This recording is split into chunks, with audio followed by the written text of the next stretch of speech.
ಚುರುಕಂದ್ಬಿಡ್ತಲ್ಲ ನಾಲಿಗೆ. ಯಾಕೆ ಇಷ್ಟೊಂದು ಬಿಸಿ ಹಾಕೊಟ್ಟಿದ್ಯಾ? ಮತ್ ನೀವು ಅವಾಗವಾಗ ನಿಮ್ ಬಿಸಿಯಾದ ಮಾತಿನಿಂದ ನನಗ್ ಚುರುಕ್ ಮುಟ್ಸೋದು ಯಾಕೆ ಇಷ್ಟೊಂದು ಕೋಪ ನನ್ ಮೇಲೆ? ಅಯ್ಯೋ, ಬಡವನ್ ಕೋಪ ದವಡೆಗ್ ಮೂಲ ಅಂತ ನಾನ್ ಯಾಕೆ ನಿಮ್ ಮೇಲೆ ಕೋಪ ಮಾಡ್ಕೋಬೇಕು? ತಗೊಳ್ಳಿ. ಅದನ್ನೇ ಸ್ವಲ್ಪ ನಗ್ತಾ ಹೇಳೆ. ನೀವೇನ್ ಕಡ್ದ್ ಕಟ್ಟೆ ಹಾಕಿದಿರಾ ಅಂತ ನಗ್ತಾ ಹೇಳ್ಬೇಕು. ಅದು ಹಾಗಲ್ಲ ಕಣೆ. ಹಾಗೂ ಇಲ್ಲ ಹೀಗೂ ಇಲ್ಲ. ಹೆಂಗಸ್ರಂದ್ರೆ ಮೂರ್ಖರು, ಬುದ್ಧಿ ಇಲ್ದವ್ರು, ಅಡಿಗೆ ಮಾಡೋದ್ ಬಿಟ್ಟು ಬೇರೆ ಏನು ಬರಲ್ಲ ಅಂತ ಹೇಳ್ತಿದ್ರಲ್ಲ. ಮಾಡ ತೋರಿಸ್ತೀನ್ರಿ ನಾನ್ ಏನು ಅಂತ. ಏನ್ ಮಾಡಿ ತೋರಿಸ್ತೀಯ? ತೊಟ್ಟಲ್ ತೂಗೋ ಕೈ ದೇಶಾನೇ ಆಳುತ್ತೆ ಅಂತ ಹಿರಿಯರು ನಿರೂಪಿಸಿದ್ದಾರೆ.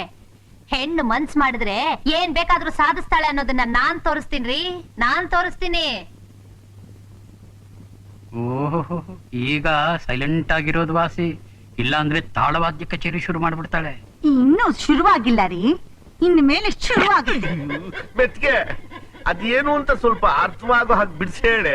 ನಾನ್ ಯಾವತ್ತು ಬಾಯಲ್ಲಿ ಆಡ್ ತೋರ್ಸಲ್ಲ ರೀ, ಮಾಡ್ ತೋರಿಸ್ತೀನಿ. ಇನ್ ಸ್ವಲ್ಪ ದಿನ ತಾಳಿ, ಆಮೇಲೆ ನಾನ್ ಏನ್ ಮಾಡ್ತಾ ಇದ್ದೀನಿ ಅಂತ ನಿಮಗೆ ಗೊತ್ತಾಗುತ್ತೆ.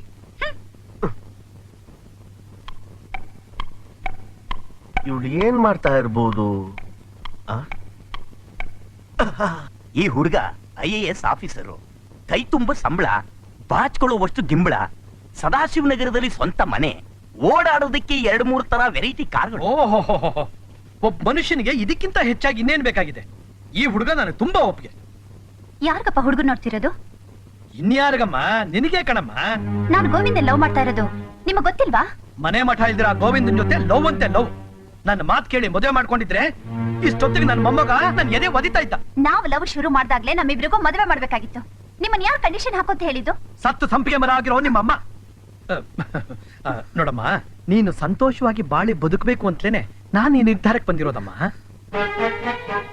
ನಾನ್ ಸಂತೋಷವಾಗಿ ಬಾಳಿ ಬದುಕೋದಾದ್ರೆ ಅದು ಗೋವಿಂದನ್ ಜೊತೆ ಮಾತ್ರ. ಈಗ ನಾನೇನ್ ಮಾಡ್ಬೇಕು ಅಂತೀರ ರಾಯ್ರೆ? ನಾನೇನ್ ಮಾಡ್ಬೇಕು ಅಂತ ಗೊತ್ತಿಲ್ದಿರೋವಾಗ ನಾನೇನ್ ಮಾಡ್ಲಿ ಅಂತ ಕೇಳ್ತಿರಲ್ರಿ. ನೆಗೆದು ಬಿದ್ದು ನೆಲ್ಲಿಕಾಯಿ ಮರ ಆಗೋಲ್ರಿ. ಆ ಫೋಟೋ ತಗೊಳ್ರಿ, ಹೋಗ್ರಿ. ಬನ್ರಿ ಬೇಗ. ಯಾಕೆ ಚಂಪಾ ಇಷ್ಟು ಅವಸರವಾಗಿ? ನಮ್ಮಪ್ಪ ಮದ್ವೆಗ್ ಪ್ರಯತ್ನ ಪಡ್ತಿದ್ದಾರೆ. ಹೌದಾ? ತಲೆ ಮೇಲಿನ ಕೂದ್ಲೆಲ್ಲ ಉದುರು ಹೋದ್ಮೇಲೆ ಆದ್ರೂ ನಮ್ಮಿಬ್ಬರು ಮದ್ವೆ ಮಾಡ್ಬೇಕು ಅಂತ ಮನಸ್ಸಿಗೆ ಬಂತಲ್ಲ. ಅಯ್ಯೋ, ನನಗೂ ನಿಮ್ಗೂ ಅಲ್ಲರಿ ಮದ್ವೆ. ಹೌದಾ? ಅಯ್ಯಯ್ಯೋ, ಇಳಿ ವಯಸ್ಸಿನಲ್ಲಿ ಯಾಕೆ? ಅಲ್ಲ ಅಂದ್ರೆ ನಿಮ್ಮಪ್ಪ ಹಾಗಲ್ಲ, ಸುಖಕ್ಕೋಸ್ಕರ ಅಲ್ಲದೆ ಹೋದ್ರು ಆಸರೆಗೋಸ್ಕರ ಮುದಿ ವಯಸ್ಸಿನಲ್ಲಿ ಮದುವೆ ಮಾಡ್ಕೊಳ್ಳೋದ್ರಲ್ಲಿ ತಪ್ಪೇನಿಲ್ಲ, ಮಾಡ್ಕೊಳ್ಳಿ ಬಿಡು.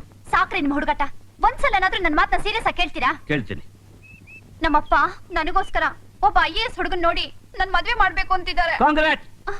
ಹೌದಾ? ನಡಿ ಮತ್ತೆ. ಎಲ್ಲಿಗೆ? ಮೇಷ, ವೃಷಭ, ಕಟಕ ಲಗ್ನ ಒಳ್ಳೆ ಲಗ್ನಗಳಿದೆ.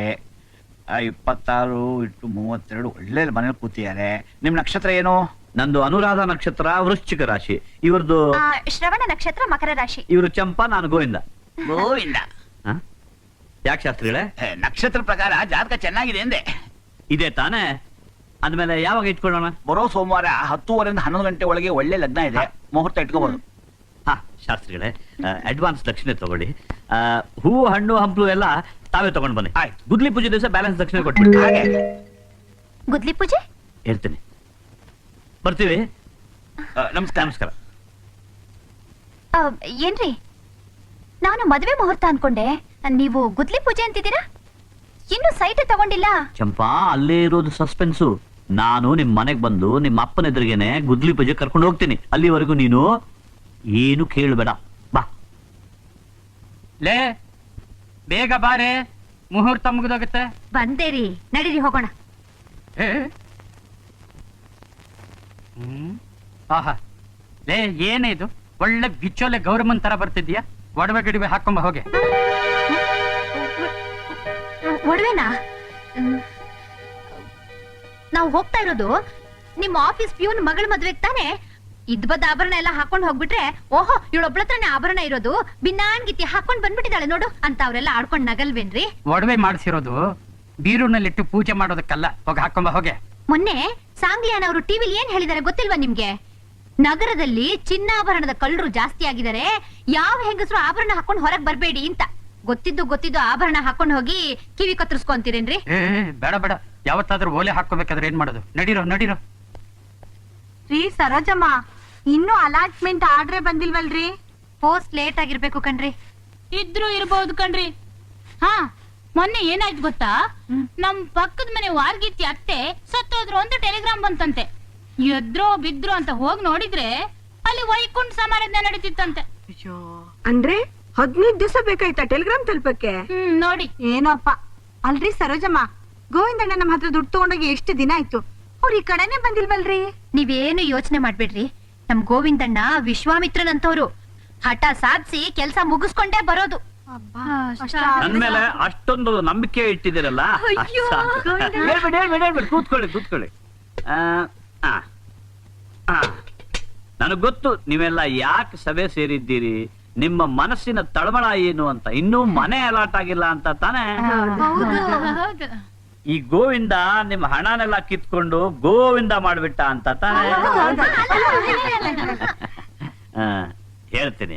ಯಾಕೆ ಹೇಳ್ತೀನಿ ಅಂದ್ರೆ, ಹೀಗೆ ಹೇಳ್ದೆ ಅಂತ ಬೇಜಾರು ಮಾಡ್ಕೋಬೇಡಿ. ನಮ್ ಪೈಕಿ ಯಾರಿಗೋ ಅದೃಷ್ಟ ನೆಟ್ಗಿಲ್ಲ ಅಂತ ಕಾಣುತ್ತೆ. ಯಾಕಂದ್ರೆ ಸುಲಭವಾಗಿ ಆಗೋ ಕೆಲಸದಲ್ಲಿ ಬ್ರೇಕ್ ಬಿದ್ಬಿಡ್ತು. ನನಗ್ ಗೊತ್ತು ಬಿಡಿ ಯಾರ ಅದೃಷ್ಟ ಚೆನ್ನಾಗಿಲ್ಲ ಅಂತ. ನಾನಾ? ಅಲ್ಲಲ್ಲ, ಮದುವೆ ಆಗ್ತಿದ್ದಾಗೆ ಗಂಡು ನುಂಗ್ಕೊಂಡು ಇಲ್ಲಿ ಬಂದ್ ಸೇರ್ಕೊಂಡಿದ್ದಾಳಲ್ಲ ಅವಳದೇ. ಹೌದು ರೀ, ನಾವ್ ಅವಳನ್ನ ಸೇರಿಸ್ಕೊಳ್ಳೇಬಾರ್ದಾಗಿತ್ತು. ಈಗ್ಲೂ ಏನಂತೆ, ಅವಳು ಕೊಟ್ಟಿರೋ ದುಡ್ಡು ಅವಳ ಮುಖಕ್ಕೆ ಬಿಸಾಕಿದ್ರಾಯ್ತು. ಅಬ್ಬಬ್ಬಬ್ಬಬ್ಬಬ್ಬಬ್ಬ. ನಾನು ಆ ಅರ್ಥದಲ್ಲಿ ಏನು ಹೇಳಿಲ್ಲ ಪಾಪ. ಆ ಹೆಣ್ಣಿಗೆ ಯಾಕೆ ಅನ್ಬೇಕು? ನಾನಂದಿದ್ದು ನಮ್ ಪೈಕಿ ಯಾರಿಗೂ ಒಬ್ರಿಗೆ ಗೃಹಕಾಟ ಇರ್ಬೇಕು ಅಂತ. ಯಾಕಂದ್ರೆ ಮೊನ್ನೆ ನಮ್ ಸಾಹೇಬ್ರು, ಅದೇ ಗೃಹ ಮಂಡಳಿ ಅಧ್ಯಕ್ಷರು, ಈಗ ಪೆನ್ ತಗೊಂಡು ಇನ್ನೇನು ಸಹಿ ಮಾಡ್ಬೇಕು, ಟ್ರೆಂಡ್ ಎಲ್ಲಿಂದ? ಡೆಲ್ಲಿಯಿಂದ.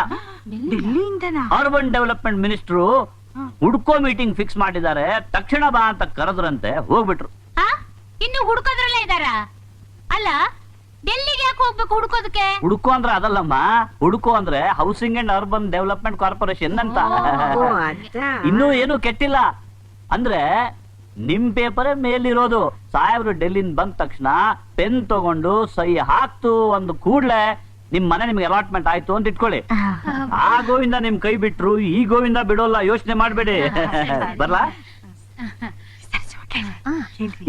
ಏನೋ ಅನುಮಾನ ಇದೆ ಅಂತ ಕಾಣುತ್ತೆ. ಏನ್ ಕೇಳಿ? ಏನಿಲ್ಲ, ಮನೆ ಯಾವ ಏರಿಯಾದಲ್ಲಿ ಅಂತ ಹೇಳಲೇ ಇಲ್ಲ. ನಾನು ಹೇಳಿಲ್ವಾ? ನಿಜಕ್ಕೂ ನಾನು ಹೇಳಿಲ್ವಾ? ಇಲ್ಲ. ಹೇಳೇ ಇಲ್ವಾ? ಅಯ್ಯೋ, ಎಂತ ದೊಡ್ಡ ಮೂರ್ಖ ಶಿಖಾಮಣಿ ನಾನು. ಅದೇ ಅಲ್ಲೇ ನಮ್ದು ಜಯನಗರ.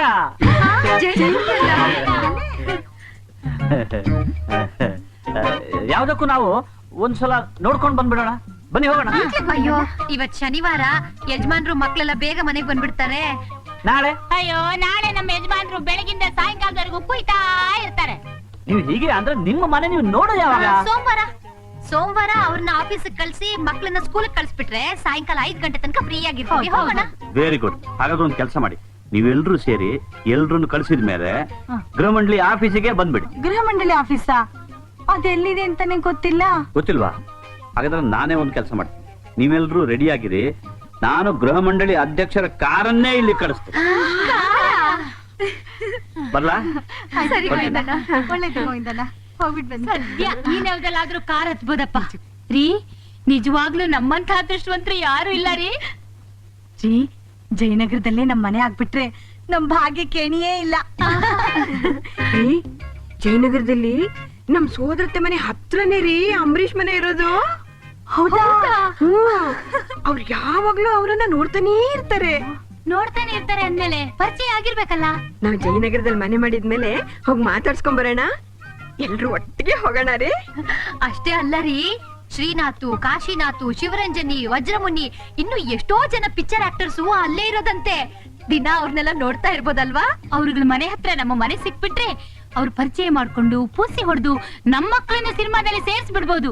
ನಮ್ ವಾಮನ ಇದಾನಲ್ಲ, ಅವನ್ನ ಯಾವ್ದಾರು ಪಿಕ್ಚರ್ ಕರ್ಕೊಂಡು ಹೋಗ್ಬಿಟ್ರೆ ಪಿಕ್ಚರ್ ಆಕ್ಟರ್ಸ್ ತರಾನೇ ಆಕ್ಟಿಂಗ್ ಮಾಡಿ ತೋರಿಸ್ತಾನೆ ರೀ. ಡಿಶುಮ್ ಅಂತ ಅವ್ರ ತರಾನೇ ಫೈಟಿಂಗ್ ಮಾಡ್ತಾನೆ. ಅಷ್ಟೇ ಅಲ್ಲ, ಬಾರೆ ಸಂತೆಗೆ ಹೋಗೋಣ ಬಾ, ಸಿನಿಮಾ ಟೆಂಟ್ ಅಲ್ಲಿ ಕೂರೋಣ ಬಾ ಅಂತ ಅವ್ರ ತರಾನೇ ಡ್ಯಾನ್ಸ್ ಮಾಡಿ ಕುಣಿದು ತೋರಿಸ್ಬಿಡ್ತಾನೆ ರೀ. ಅವನ್ ಜಾತಕದಲ್ಲಿ ಅವ್ನ್ ಸಿನಿಮಾ ಆಗ್ತಾನೆ ಅಂತ ಬರೆದು ಬಿಟ್ಟಿದ್ದಾರೆ ರೀ. ಜಯನಗರದಲ್ಲಿ ಮನೆ ಸಿಕ್ತಿರೋದು ನಮ್ಮ ಅದೃಷ್ಟ ಅಂದ್ರೆ ಅದೃಷ್ಟ. ನನಗಂತೂ ಯಾವಾಗ ಸೋಮವಾರ ಬರುತ್ತೋ ಅಂತ ಅನಿಸ್ಬಿಟ್ಟಿದೆ ರೀ.